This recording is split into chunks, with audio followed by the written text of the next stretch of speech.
Hello, কেমন আছো তোমরা সবাই? চলে এসেছি নতুন একটা ভিডিও নিয়ে। অনেক দিন সেরকমভাবে ভিডিও ছাড়া হচ্ছে না।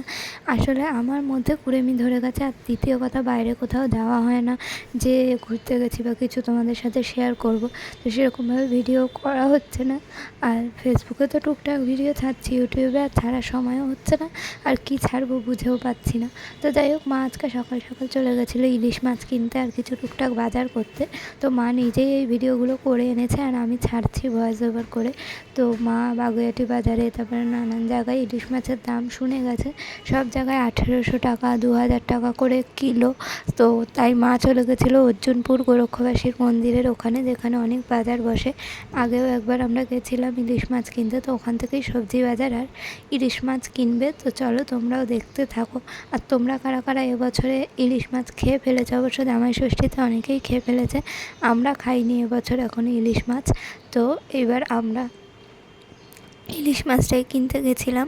মানে আমি যাইনি, আমার মা গেছিলো। দেখতেই পাচ্ছেন আমার বাজারে যেতে বেশ ভালো লাগে, কিন্তু গরমে আমার অবস্থা খারাপ হয়ে যায়, তাই আমি যাই না। রাস্তাঘাটে বেশি বেরোই না গরমে, কারণ আমার হালুয়া টাইট হয়ে যায়। আর আমার জন্য অন্যরাও ঘুরতে পারে না, বাজার করতে পারে না। তো আমি বাড়িতেই ছিলাম, ঘুমাচ্ছিলাম। তখনই মা চলে গেছিলো বাজারে, আর বাজার করে এসে আমাকে বললো যে এরকম ভিডিও করে এনেছে ছাড়তে। আর এখানে দেখতে পাচ্ছ সবজি, পেঁয়াজ, রসুন কত কিছুই নিচ্ছে। আর ইলিশ মাছটাও নেবে। তোমরা ভাবছো হয়তো ইলিশ মাছ বলছে, কিন্তু নিচ্ছে না, নেবে। আগে এগুলো কিনে নিয়ে তারপরে ইলিশ মাছটা নিয়ে বাড়ি আসবে। আর মা একটা বড় সাইজের ইলিশ মাছই এনেছে, 1 কিলো 400 ওজন হয়েছে, যেটা কিনা 1600 টাকা করে কেজি ছিল। তো একটু হলেও কম দাম, তো সেই কারণে মা এখান থেকেই নিয়েছে।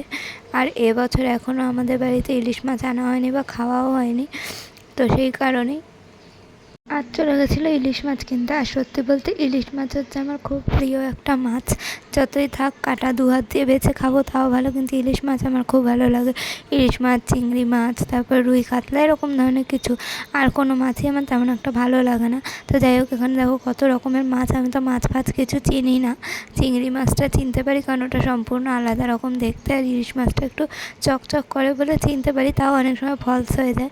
তো যাই হোক, আমি বাজারঘাট অতটা ভালো করতে পারি না, কিন্তু তাও করি। যখন ওই বাড়িতে একা থাকি তখন তো নিজেরটা নিজেকেই করতে হয়, তখন করি। আর এখানে দেখো কত সুন্দর টাটকা টাটকা মাছ।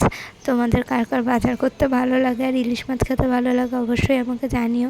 আর আজকের ভিডিওটা যেহেতু মা করে এনেছে, বুঝতেই পারছো, তাও যথেষ্ট ভালো করে তুলে এনেছে ভিডিওটা। আর বেশ ভালো লাগলো, আমি না গিয়েও ভিডিওটা পেয়ে গেলাম। আর এই যে আমাদের মাছটা কাটা হচ্ছে, দেখতেই পাচ্ছ বেশ ভালোই কিন্তু বড়, আর অনেকগুলোই পিস হয়েছে।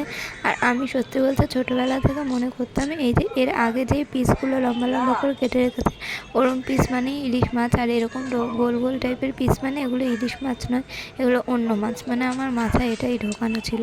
তো যাই হোক, এখানে মাছের পেটে দেখেছো কী সুন্দর ডিমও হয়েছে। আমার তো এখন ফোন দিয়ে দেখেই লোভ লাগছে। যাই হোক, বাড়িতে এলে তো আমরা খাবোই, আর তোমরাও লোভ দাও। আর তোমরাও কারা কারা খেয়েছো সেটা আমাকে জানিও। আর ভিডিওটা ভালো লাগলে সেটাও কমেন্টে জানিও। অনেকদিন পর এরকম একটা ভিডিও নিয়ে এলাম যেহেতু। আর হ্যাঁ, তোমাদের ইলিশ মাছের কোন টাইপের রেসিপি বেশি ভালো লাগে সেটাও জানি। আমার যেমনি বেগুন দিয়ে ইলিশ মাছের ঝোল ভালো লাগে, সর্ষে ইলিশ ভালো লাগে, ইলিশ ভাপা ভালো লাগে, দই দিয়ে ইলিশ ভালো লাগে। মানে ইলিশ মাছের সব রেসিপিই ভালো লাগে। ভাজা মাছও ভালো লাগে, কিন্তু সর্ষে দিয়ে আমার যে কোনো রেসিপি খুব ভালো লাগে। তোমাদের কার কোন রেসিপিটা পছন্দ বা কীভাবে তোমাদের বাড়ি ইলিশ মাছ রান্না হয় সেটাও আমাকে জানিও। যাই হোক, সবাই সুস্থ থেকো, ভালো থেকো। আজকের মতো টাটা।